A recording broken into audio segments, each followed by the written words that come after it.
O'zbekistonda bo'layotgan eng so'nggi yangiliklardan xabardor bo'lmoqchi bo'lsangiz, bizga obuna bo'lishni unutmang. O'zbekistonda dollarning rasmiy kursi 12.500 so'mga tushdi. Assalomu alaykum aziz muxlis.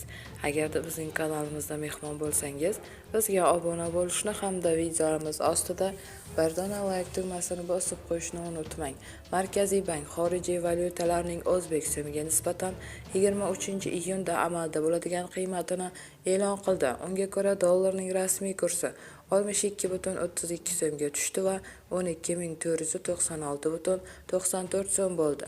Yevro kursi esa 7.79 so'mga pastlab 14.504.22 so'm bo'ldi. Rubl kursi esa 0.79 so'mga tushdi va 159.38 so'mni tashkil etdi.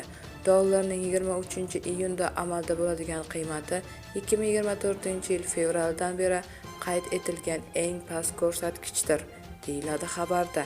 Bu xabarni barcha yaqinlarimizga jo'natib qo'yamiz hamda videomiz ostida bir dona like tugmasini bosishni unutmaymiz.